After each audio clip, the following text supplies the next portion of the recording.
He left the world behind and moved with his dog to a house above a poisoned lake. But one night, when the floor began to echo from beneath, he realized something was still alive down there, something he once created himself.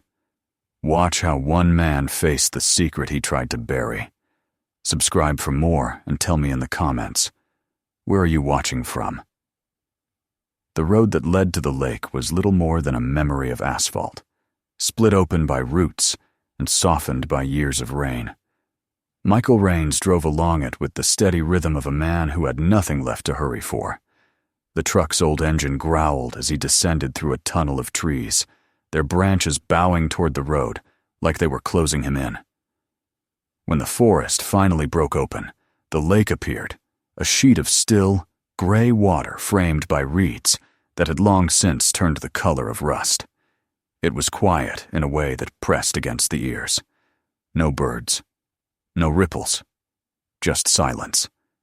And there, stretching from the bank like a wooden scar, stood the narrow bridge that led to a new home, a hut raised on stilts above the stagnant surface. The first time he saw it, he felt an odd relief. The place was crude, barely more than a cabin woven from branches and mud, its roof tufted with moss, but it was separate. The wooden planks of the bridge looked fragile, the kind of thing that would creak at every step, and in the middle was a section designed to lift. The previous owner had mentioned it proudly. You can raise it up like a drawbridge, keep out raccoons or curious kids. Michael had nodded. He wasn't thinking about raccoons. He wanted distance from people, from questions, from the whisper that followed his name since the disaster of Hydra 13. When he parked the truck and stepped out, the air carried a metallic scent. The lake was wrong. Its color was thick and dark, as though light itself hesitated to touch it. A ripple spread near the center, though there was no wind. Michael's hand tightened on the strap of the canvas bag slung across his shoulder. From the passenger seat, a deep bark broke the silence. "Easy, girl," he murmured. Saila jumped down from the truck. The black German shepherd landed on 3 legs, her gait slightly uneven but still graceful. The missing back leg, a remnant of a war she hadn't chosen, made her slower but no less alert. She sniffed the ground, ears twitching. Even with one glance, Michael could tell she didn't like the smell of this place either. They crossed the bridge together, his boots knocking softly on the boards. Every sound echoed over the still water. He tested the lever halfway when pulled. The center section rose with the groan of strained wood and rope. It worked. Once lifted, the bridge became a wall. He let it fall again with a hollow thud and continued to the hut.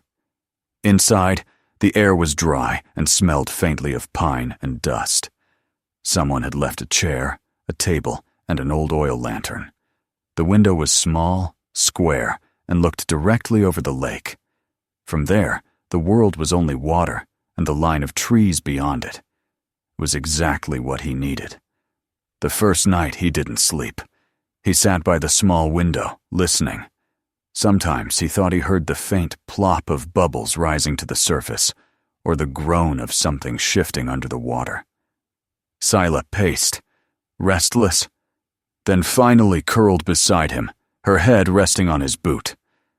When he finally dozed, he dreamed of white laboratory walls, the hum of fluorescent lights, and the faint smell of formaldehyde. He saw again the petri dishes, the cultures blooming in thin glass containers, life engineered to purify, to heal, to consume what was harmful. But life had other plans. When he woke, the memory clung to him like damp air. The days passed with slow, methodical rhythm. He worked like a man restoring a forgotten shrine, clearing debris, repairing broken railings, patching the roof with new thatch. He installed solar panels salvaged from an old research outpost and rigged a small water collector from sheets of metal. Each evening he took samples from the lake, recording pH levels, density, temperature. The readings were disturbing. The acidity was higher than any natural environment could support. Under the microscope, the water revealed colonies of microorganisms unlike any he'd seen. Their forms were two familiar elongated spirals, translucent membranes that shimmered faintly when exposed to light. He had seen their ancestors before, in a controlled lab environment years ago, when the government had promised him funding and praise. Hydra 13. That name still made his chest tighten. Scylla stayed close. She moved silently, her nose to the ground, often growling at the water's edge. Once, Michael saw her recoil when the wind shifted. The lake released a thin vapor, a sour smell like metal left in the rain. He understood her instinct. Whatever lived in that water did not belong. At night, the forest around the lake whispered. The frogs that once sang were gone. In their place came a low hum, not quite mechanical, not quite natural. It reminded him of the sound the centrifuge used to make in the lab, the hum of control, of creation, before everything had collapsed. He tried to keep himself busy, but solitude magnified memory. He thought of the tribunal, the flash of camera bulbs, the long table where men in suits decided who would bear the blame. He remembered how his colleagues avoided his eyes, how the headlines used the word catastrophe. 57 acres of wetland poisoned, thousands of fish dead. And the word mutation whispered like a curse. He had been sure Hydra 13 could fix the world, that bacteria could become custodians of nature itself. He hadn't expected them to adapt, to consume, to spread beyond his reach. Now he stood at the place where the same corruption had crawled back into the earth, where the water itself seemed to breathe. A week after moving in, he noticed something odd. A can of food went missing, then a flashlight. At first he blamed himself. He was getting older, distracted.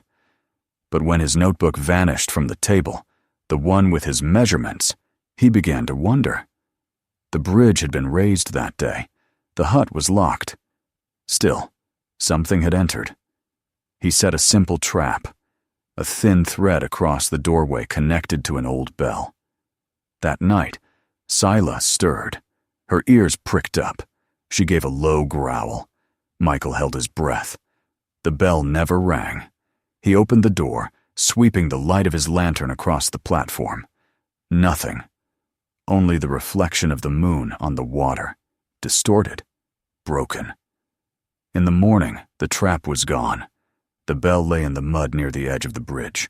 He crouched, noticing a faint line of footprints, not human, not animal, but small, uneven. Children, perhaps.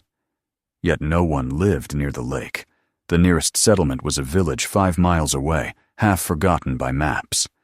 That evening, while repairing a section of the railing, he noticed something placed deliberately on the porch, a small object carved from wood, a medallion in the shape of a frog. It was rough, almost primitive, but the craftsmanship carried care. The symbol struck him. He turned it over in his hand. On the back, scratched faintly, was a single initial. Scylla sniffed it and sneezed. Michael felt a flicker of unease. Was it a child's toy? A message? He placed it on the windowsill and watched how the light hit it. The frog stared back, silent. As the days shortened, the pattern continued. Food disappeared. Once, a set of batteries. Another time, a jar of rainwater. The bridge mechanism would creak in the night, though he hadn't touched it. He would wake to find it half lowered, swaying in the breeze. Scylla began sleeping with her head toward the door, muscles tense even in rest. One afternoon, he took the boat he'd repaired from the shed and paddled across the lake. The water resisted, thick and heavy, clinging to the oars. On the far shore, he found footprints in the soft, earth-small ones, leading into the trees. Beside them lay an empty snack wrapper, the kind you'd find in a child's pocket. He followed the path until he reached a clearing.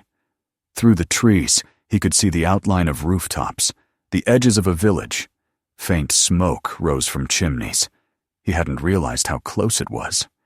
A faint murmur of laughter drifted from somewhere. children playing.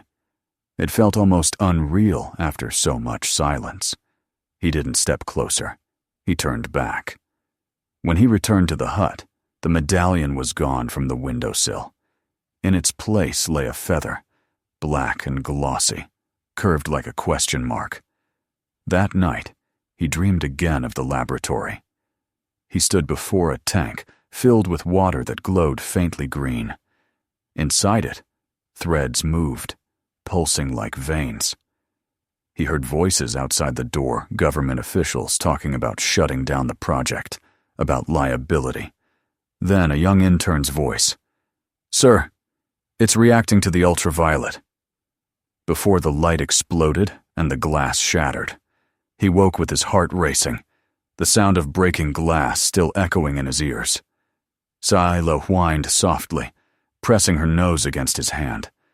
"It's just a dream," he whispered, though he wasn't sure anymore where dreams ended and guilt began.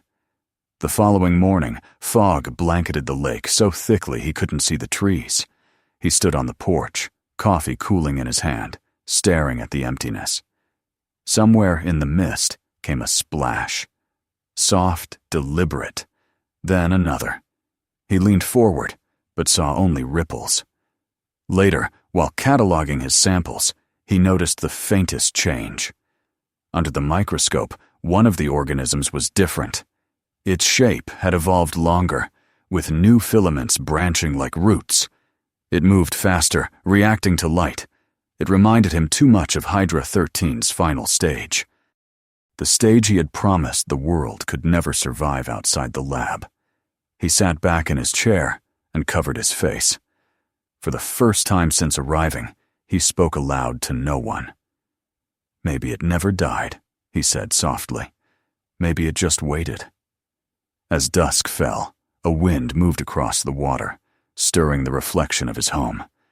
Saila lifted her head, ears twitching, a low growl deep in her chest. The sound that reached them was faint but unmistakable. Wood creaking, footsteps on the bridge. Someone was out there, moving carefully. Michael grabbed the lantern and stepped outside.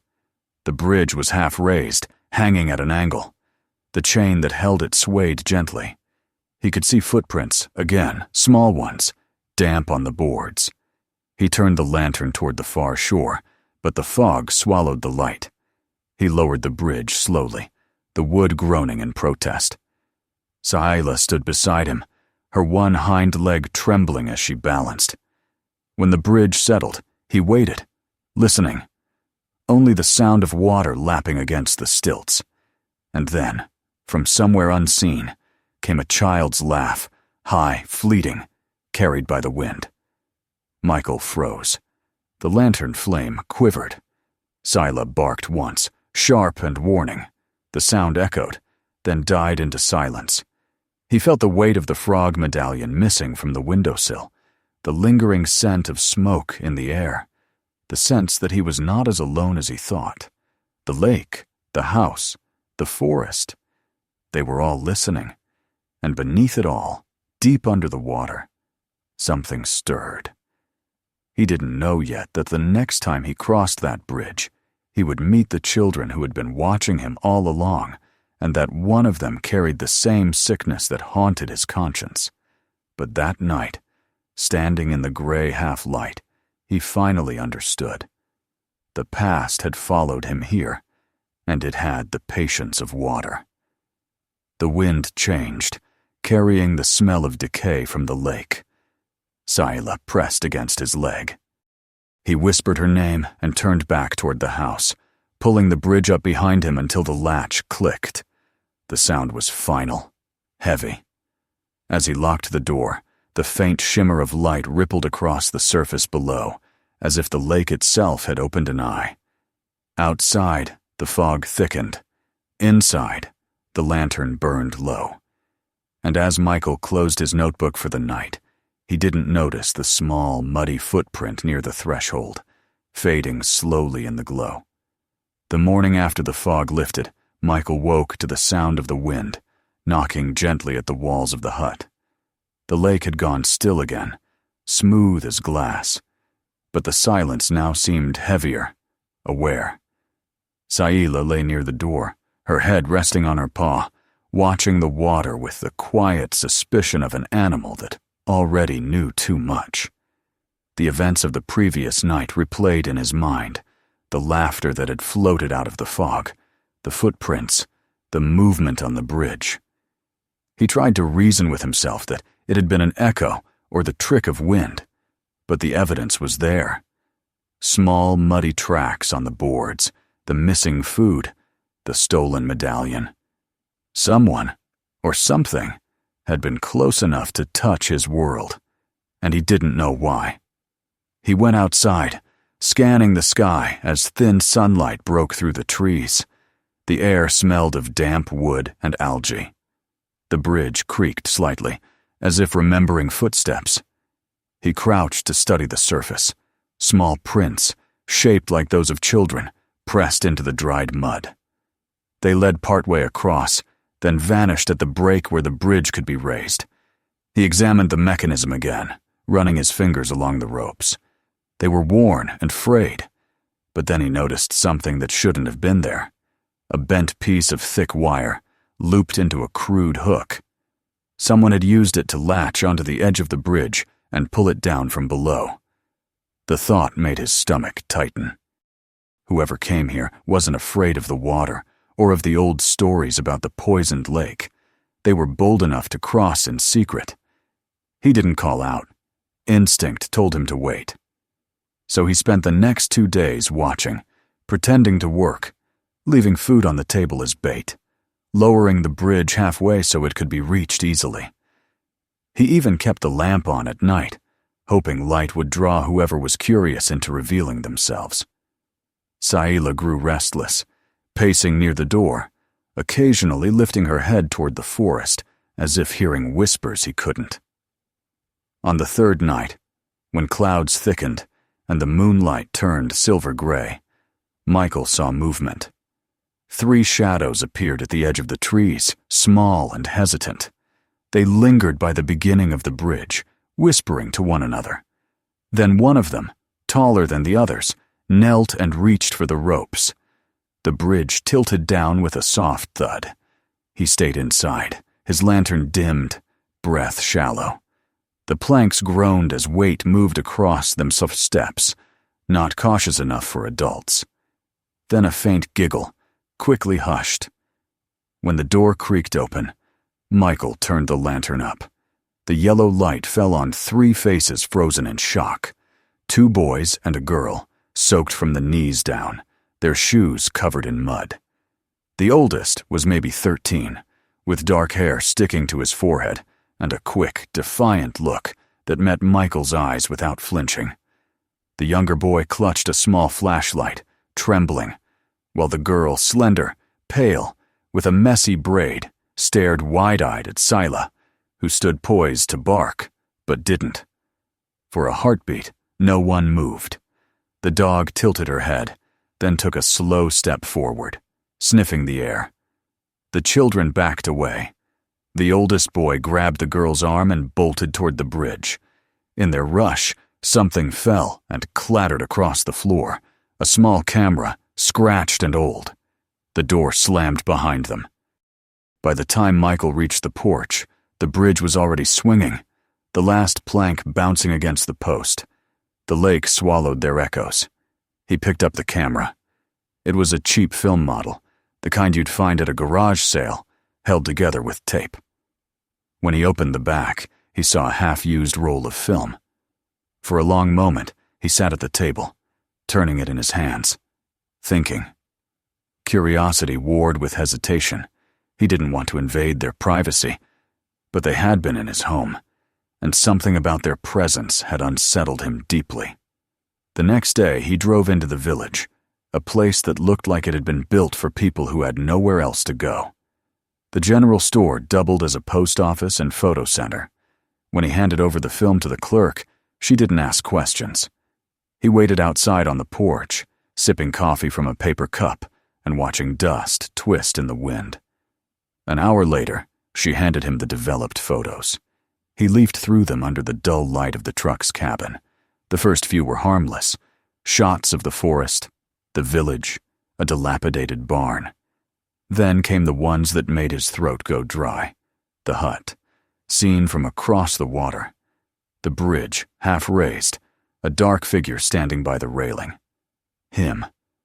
Another photo showed his open notebook on the table, a page marked Hydra 13, Sample Reaction Variability. The last picture captured Sila sitting by the door, her eyes glowing in the light of the lantern. The composition was strange, almost reverent, as if the photographer hadn't just been spying, but documenting something sacred. On the drive back, clouds gathered again, heavy with the promise of rain. He thought about the initials on the wooden medallion E. It had to be one of them. And if they knew about Hydra 13, if that phrase meant anything to them, then this was more than childish curiosity. He needed answers. But when he reached the bridge, the world had gone silent again. The only sound was the soft ripple of water beneath the planks. It was another 3 days before they came back. He saw them from the window at dusk, standing on the far shore, hesitant, but visible. He went outside slowly, raising a hand to show he wasn't angry. "You can come over," he called, his voice echoing. For a moment they didn't move. Then the older boy nodded to the others and began crossing. The bridge creaked, and Sila growled softly, but stayed where she was. When they reached the porch, the girl spoke first. Her voice was barely a whisper. "We didn't mean to take things," she said.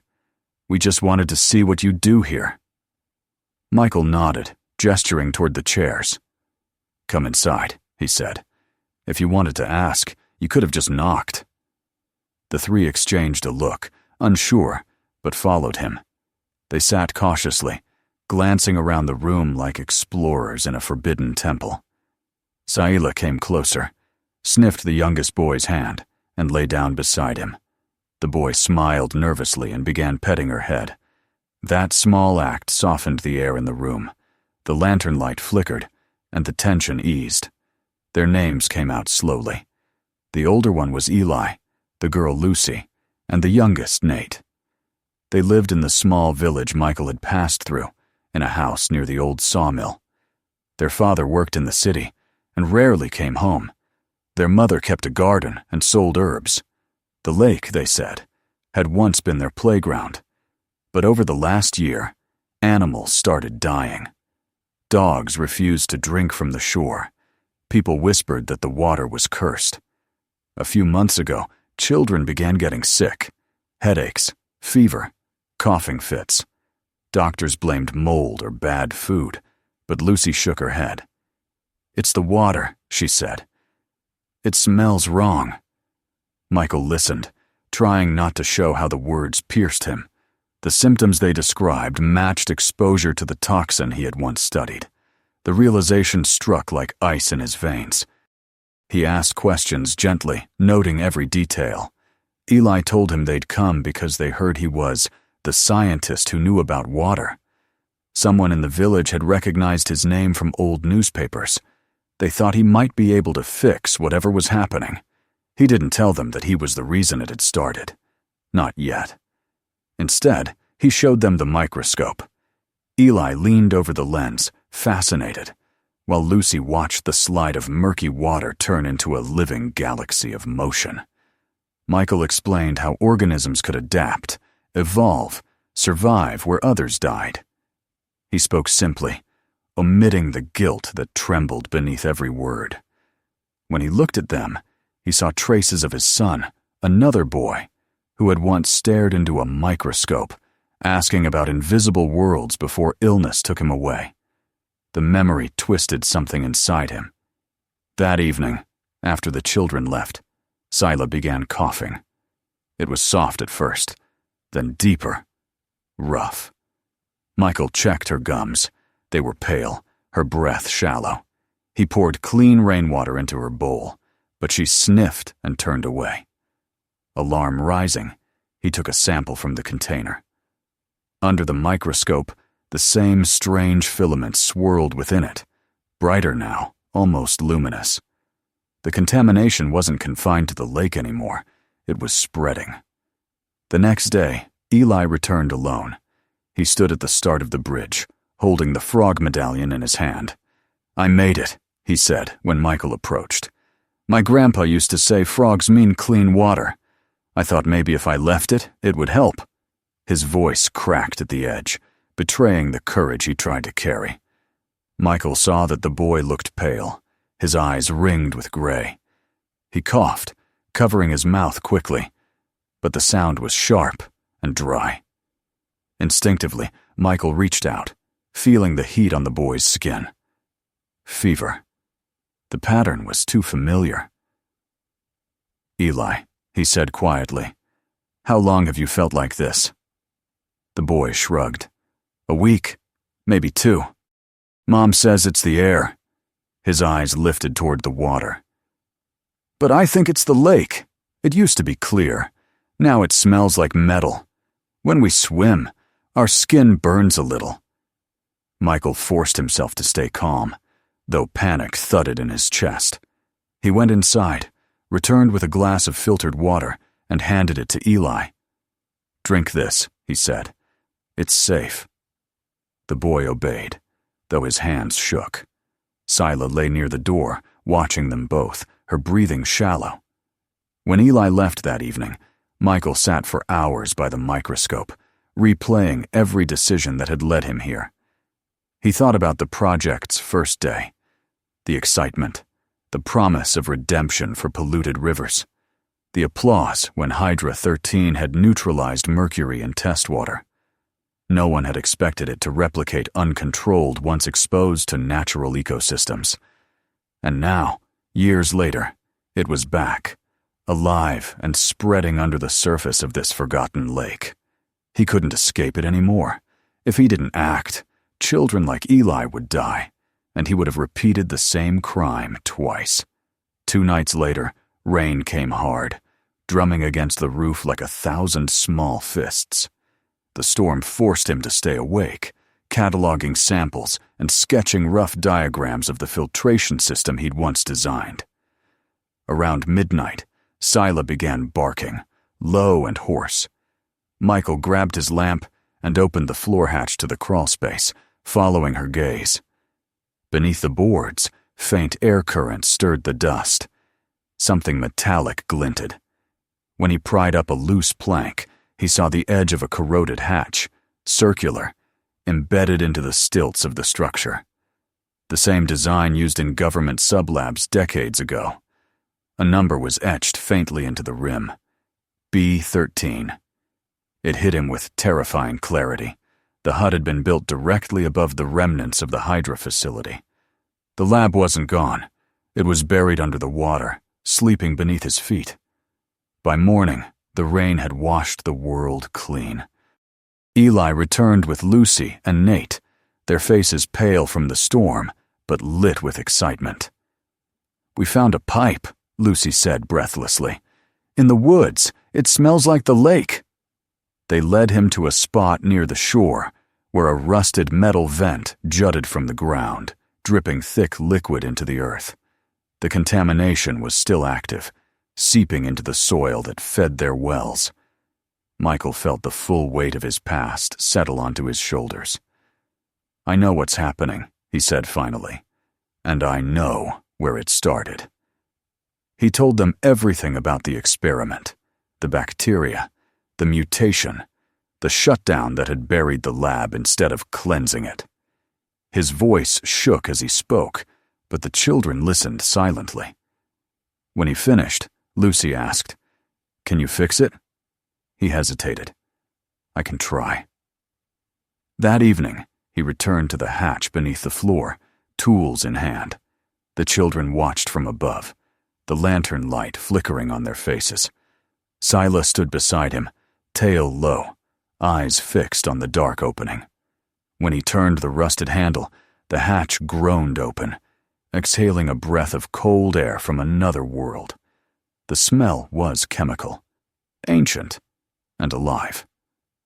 Eli stepped forward despite Michael's warning. "You can't go down there alone," he said. Michael wanted to argue, but he saw the same stubborn fire in the boy's eyes that he once had in his own when he'd believed he could change the world. "All right," he said, "but you do exactly as I say." As lightning flickered over the lake, they prepared to descend. The hut shuddered under the storm, the bridge rising and falling with each gust of wind. Above them, the poisoned water rippled, as if the lake itself was waking.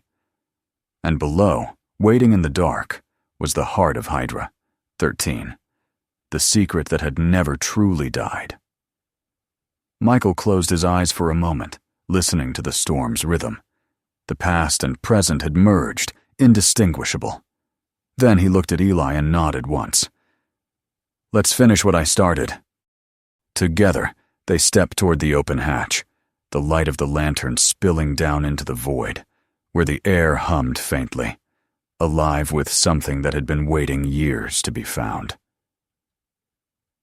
The storm did not pass quickly. It hung over the lake like a punishment, its thunder crawling through the night and its lightning cutting across the clouds in violent streaks. The rain drummed on the roof of the hut, slid down the stilts, and rippled the already restless water. Inside, the air smelled of iron and old dust, and the open hatch gaped like a wound in the floor. Michael stood at its edge with the lantern in his hand, watching the light disappear into the darkness below. The first steps of the ladder were slick with moisture and covered in something that looked like algae, but shimmered faintly blue. The sight made his stomach twist. He knew that glow. He had seen it years ago in sterile tanks under laboratory light. Hydra 13 had learned to absorb light as nourishment. It was still alive. Eli was beside him, holding another lantern, his jaw set in that stubborn way that had already become familiar. Lucy and Nate huddled near the wall, wrapped in a blanket, whispering to Sila, who stood guard, her body trembling slightly, the stump of her missing leg pressing against the floor. Michael turned to the children. "Stay here," he said. "If anything happens, if the wind picks up or the water rises, you pull the bridge lever and lock it. Don't wait for me." Lucy looked at him, eyes wide, and shook her head, but he forced a smile. "It's just an old basement," he lied. "I need to see how deep it goes." Eli met his gaze, defiant and frightened at once. "You're not going alone," the boy said. Michael wanted to protest, but he saw the feverish pallor in the boy's face, the determination that burned brighter than fear. He nodded. "Then you go first. Hold the lantern high." The descent was slow, the air heavy and damp. The ladder went farther than Michael had expected, almost 30 feet down, until their boots met the uneven metal floor. The tunnel opened before them, long, round, lined with rusted panels and covered in white fungal growth that looked like frost. Water dripped steadily from the ceiling. The smell was unmistakable: formaldehyde, rot, and ozone. Michael held the lantern higher. Faded stencils still marked the walls. Department of Environmental Restoration, Sub-Level B. His chest tightened. This had once been his domain. He had stood in corridors just like this one, wearing a clean white coat, believing he was saving the world. Now it looked like the grave of his own arrogance. They walked carefully, the light glinting off the thin layer of water that covered the floor. In the distance, a faint hum echoed, mechanical and alive. Eli glanced at him. "Is something still running?" Michael listened. It was faint, but it was there. A generator, maybe one that had survived in standby mode, feeding on decaying circuits. "Could be," he said. "These systems were designed to last." But deep down, he wondered if what they heard wasn't a machine at all. Hydra 13 had learned to mimic energy sources, feeding off vibration and heat.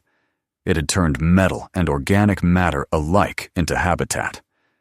They passed through a collapsed section where the ceiling had buckled, forming a low arch. Michael helped Eli crawl through, On the other side, the tunnel widened into a chamber. Racks of equipment stood like skeletons' tanks cracked open, glass tubes blackened with residue. At the center of the room, under a broken light fixture, stood a control console, its screen faintly pulsing with intermittent power. Michael approached slowly, wiping grime away from the label. It was one of the filtration prototypes, Hydra 13 Regulatory Unit EO2. He remembered it instantly. It had been his design, a bioreactor capable of neutralizing contaminated compounds through controlled bacterial exposure. The irony struck him like a blade. The very organism that had poisoned the lake had once been intended to heal it. He turned a corroded valve. The machine groaned. A panel sparked, then flickered to life. Numbers scrolled across a dim screen: temperature, pH, cell density. The readings were erratic, climbing and falling like a heartbeat. Eli stood beside him, the lantern casting their reflections across the wet floor. "Can it fix the water?" the boy asked quietly. Michael didn't answer right away. He traced a line of text on the display UV stabilization module offline. That was the missing piece, the control mechanism meant to prevent mutation. He had the design for it in his journal upstairs. If he could rebuild it, maybe he could finally end this. A sudden rumble shook the floor, subtle but unmistakable. The walls trembled as water seeped through a crack above them. The storm outside was forcing pressure into the tunnels. Michael looked up. "We don't have much time," he said. "Help me find the secondary chamber. There should be an energy core. If we can power the UV unit, we might neutralize what's left." Eli moved ahead with the lantern. They followed a side corridor that curved downward. The hum grew louder, deeper, more rhythmic. It sounded less like a machine now, and more like breathing. At the end of the passage, they found a set of double doors, one hanging from its hinges. Inside was a vast space, half flooded, its walls glowing faintly with bioluminescent residue. The water shimmered with that unnatural blue. It moved as though stirred from below, though no current should have existed here. In the center stood a cylindrical tank, broken open, cables snaking from its base into the water. The label was faded, but Michael could still read the words. Hydra 13 Primary Culture Vessel. He felt his chest constrict. "This is where it began," he whispered. "This is the source." Eli stepped closer, his lantern reflecting off the surface. "It's beautiful," he said, the child in him still capable of wonder. But as the light moved, something beneath the water shifted. Long, thread-like forms that twisted together like living roots. The blue glow intensified, rising toward the surface. Michael grabbed the boy's shoulder and pulled him back. "Don't move," he said. The water quivered, then went still. For a moment, they both held their breath. Then a ripple spread outward, and the air filled with a faint electrical buzz. Michael recognized it at once, the bacteria responding to a new energy source, the warmth of their bodies. It had awakened. They retreated slowly, step by step, until they reached the control chamber again. The screen still glowed weakly. Michael tore open a metal cabinet and found old cables, tools rusted, but usable. He set the lantern on the console and began working with frantic precision, his fingers moving as if years had melted away. "I need to connect the UV grid," he muttered. "If I can trigger the generator, it might kill what's left in the water." Eli watched, holding the second lantern close, sweat beading on his forehead. "What happens if it doesn't?" he asked. Michael didn't look up. "Then it spreads." They worked until the first light of dawn began to filter faintly through the cracks in the ceiling. The storm was easing, but water continued to drip steadily from above. When Michael finally connected the last wire, he took a breath and flipped the switch. At first, nothing happened. Then a deep hum rose through the floor, and the chamber filled with a low ultraviolet glow, pale and cold. The bacteria in the residual water reacted immediately. The blue shimmer began to fade, replaced by a ghostly transparency. Michael allowed himself a brief moment of relief. "It's working," he whispered. The explosion came without warning. A high-pitched whine filled the air, then a sharp crack as the tank in the adjacent room ruptured. A wave of water and debris tore through the corridor. The lantern went out. Michael shouted for Eli, grabbing his arm as they were thrown against the wall. Metal screamed as the ceiling buckled. Water surged around their legs, climbing fast. Somewhere behind them, the reactor continued to pulse erratically, half alive, half dying. Sila's bark echoed faintly from above, muffled by the storm. "Up!" Michael gasped, pulling the boy toward the ladder they had descended. The current made every movement a struggle. Eli clung to him, coughing as water splashed into his mouth. They reached the base of the ladder just as another tremor shook the structure. Michael pushed the boy upward. "Go!" he shouted. "Don't stop!"